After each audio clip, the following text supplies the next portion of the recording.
today with Bucky Goldman, and of course my co-host, Captain George Hastic.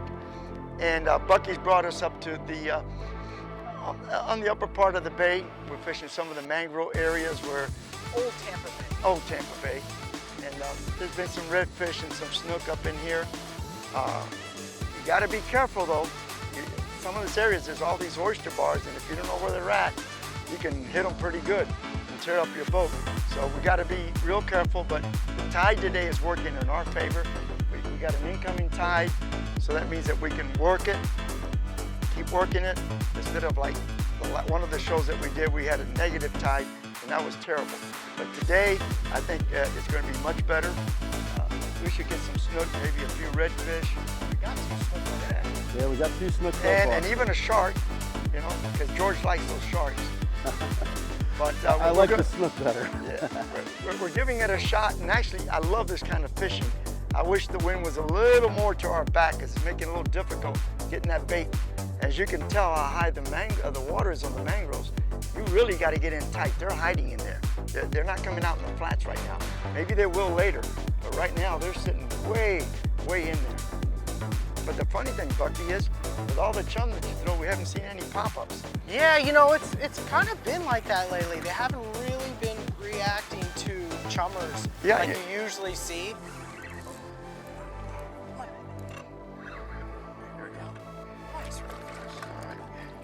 Yeah, that's about 23, 22, 23. Nice slot. Nice fish. Beautiful. All right, we're gonna get. And look, there's not a sore. Not a sore on them anywhere. Let's get this. We want to get a picture of that one too. Yeah. For the side. So if you look inside their mouths, you can see my finger. Oh, you're on. George is on. George is on. Oh, All right, here we go. Okay. Right there. Just look for the eyepiece. There you go. little okuma action, working them. Ooh, that's a good snook. All right, I'm gonna bring it down around this way. You want some help with your snook? I'm good, thank you though.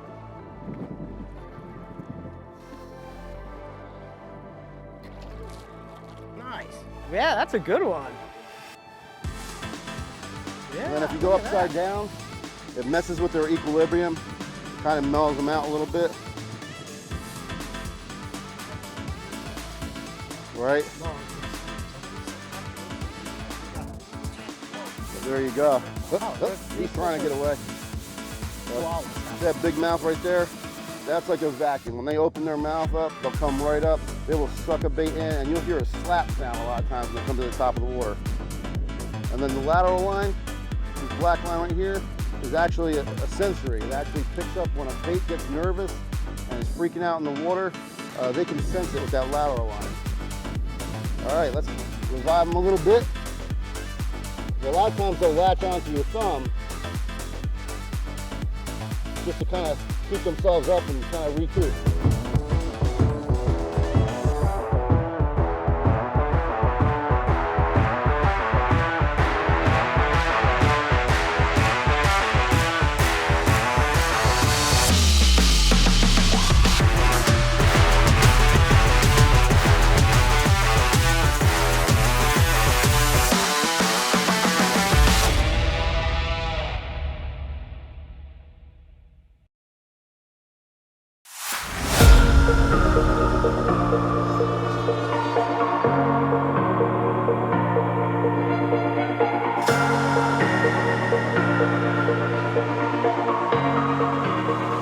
Sometimes that works if the bird's going after your bait. If you yell at them, it does kind of spook them off a little bit.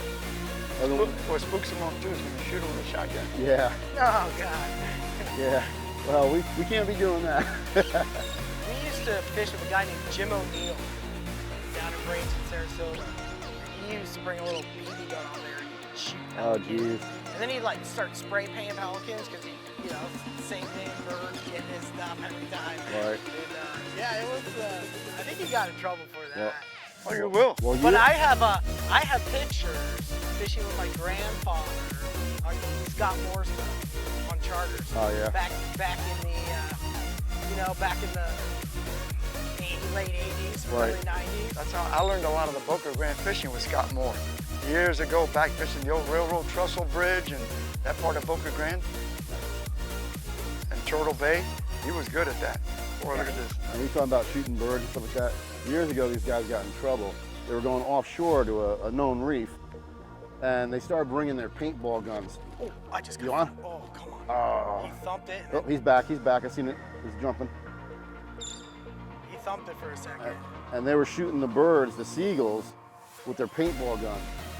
Well, FWC got word of it. Yeah. Okay, we got another one? All right, that's That's a good red. a redfish. He didn't jump, so that's a redfish. Get him out of there. Yeah, I am. Watch your line. There we go. We got a little bit of sunlight too. That's a stud. That's a nice one. That's a stud.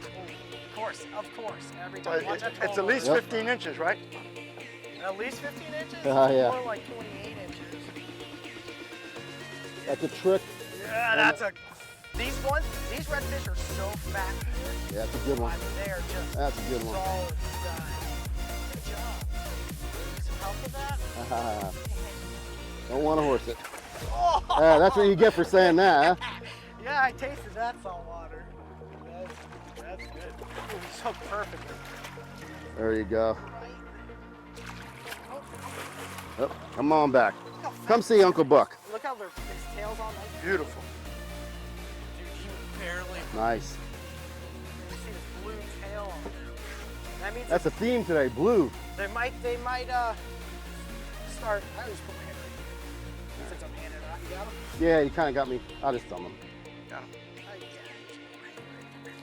Nice. He gave a great fight. And one of the tricks, I don't know if you've seen it on camera, but when the fish went to go under the boat, you dip the rod tip down 2 or 3 feet, depending on how deep the water is. Don't let it touch the bottom. But that way the fish can swim under the boat and your line doesn't touch the bottom of the boat and break you off or pull the hook on you. So that's what you see me doing there. And also you gotta watch out for the trolling motor. Look at that gut on it. Yeah, right? It's beautiful. All right, These are nice. let's get him back in the water. That is a fat big fish. Yes, I want to bring this one Yeah. because for the I like to grab their tail and just kind of give them a wiggle back and forth this way. You don't want to go back and forth. Well, I see a lot of people. There he goes.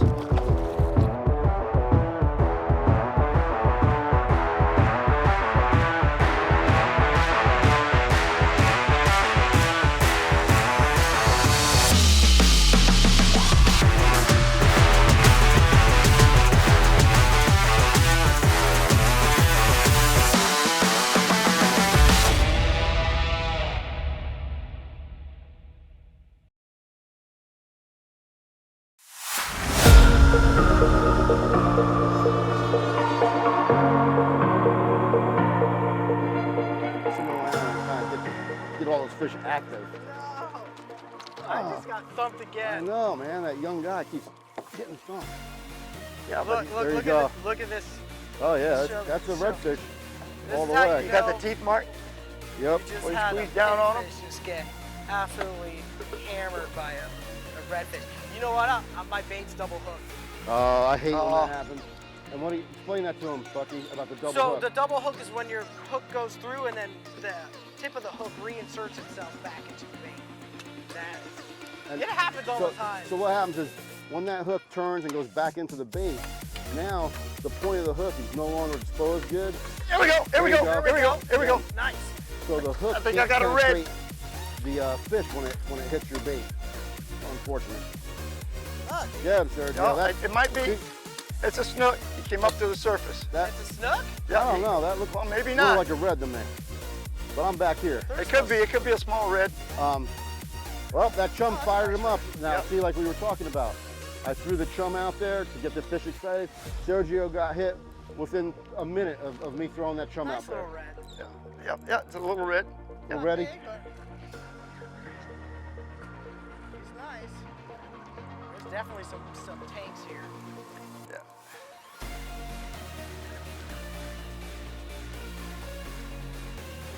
Put him over here.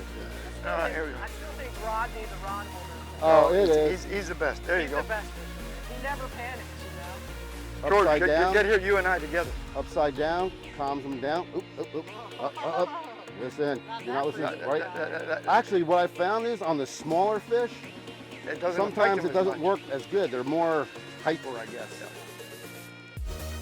Oh, that one was so good. Yeah, he wasn't coming out real easy. I'm gonna have to use my Got it. pliers, I believe. There it is. Coming out. All right. Yeah, he's really hooked good. Yeah, he got him hooked good. I mean, he hit as soon as I got there, but you know where I got him? Right on the edge of the mangrove. I mean, Yeah. right Yeah, on the that's edge. where my last one came from. Let's, you wanna- let's swim together. Here we go. It's Captain There we George, go. Captain Sergio. Little red fishing, baby. Thanks to Bucky Gorman. We're Bucky out here bringing us catching out. redfish today. Fishing Adventures, Florida. Like I said, Coming at you. I haven't been here in a week.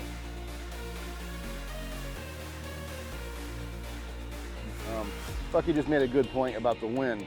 Depending on the direction of the wind, you know, if it's blowing against the tide, which will hold the tide out, it won't reach, it won't reach the height that the chart is telling you.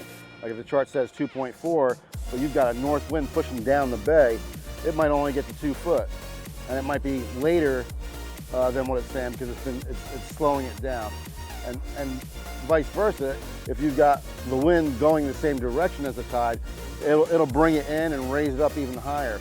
And then when you have that, what's great about that, if that wind continues in that direction, when the tide starts to dump out, it actually takes longer to dump out and it extends your bite. You'll have moving water for a longer period of time.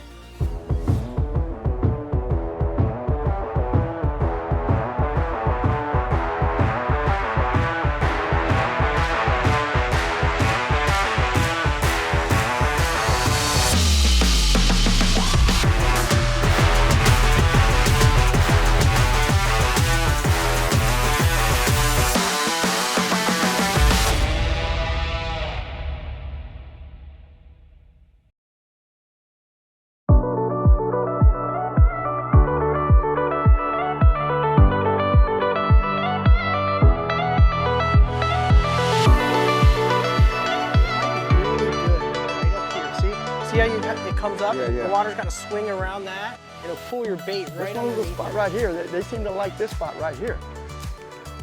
They like this whole place. Come on, Especially redfish. when there's not jet skiers here. Yeah, right. So today, you know, they said it's like 30–40% chance of rain, but we got a lot of overcast. The sun is just starting to peek through right now. It's kind of a catch-22. Sometimes when it's overcast, it'll hide your leader and your line for you, and that can work to your advantage. But other times when that sun comes out a little bit like it is now, it'll make your bait, you know, shine and flash and actually show up better in the water, and you'll start getting more hits. So that's what we're hoping now. The sun's just starting to peek out, and we're hoping that bite really turns on with that. Sure. I should actually probably go off right here.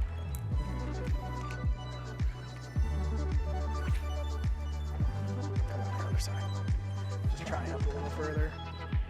Oop, Oh, you just got. I got hit. Yeah, you That's did. it? He might have just ripped it off the hook. My bait's freaking out. Nice red. Got it, Sergio? I got him, man. I got him. Yeah, I just Gotta got get him bumped, so I hope but I he can didn't see grab him it. good. I got him, baby. Nice red. Yeah, you know what? He did. He came back. He swallowed that hook. That first thump, he must have had it.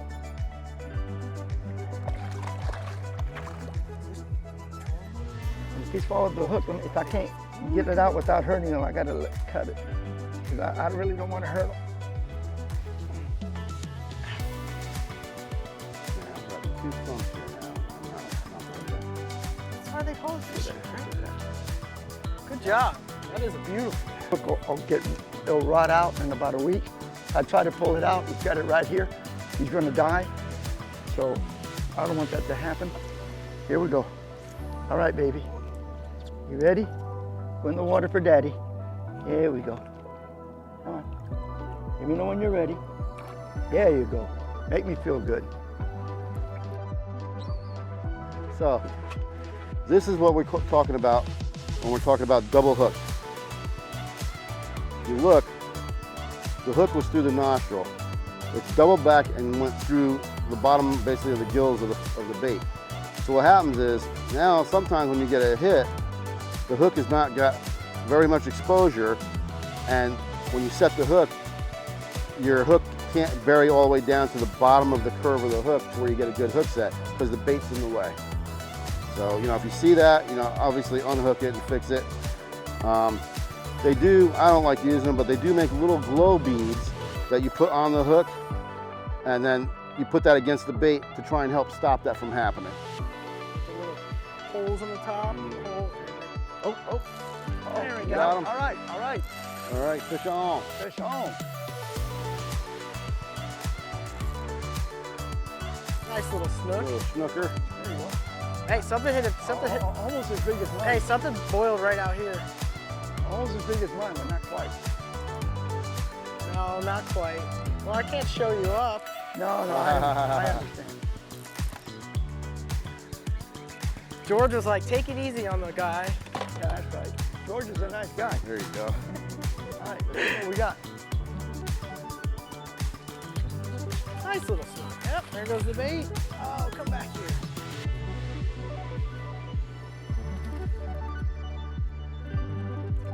Looks like they hooked a ladyfish over there and it's floating down the river. Right in the corner of the mouth. Perfect little snook. Oh, there you go. Isn't it cool when they have like a broken lateral line? Snooky, snooky. All right, there we go. Yeah, I knew that cast. That was a good cast. Yeah, it was a good cast. That's what you're saying. You should get rewarded. Yeah, you should get rewarded. Let me get out of the way. Nice. Get rewarded for a good cast.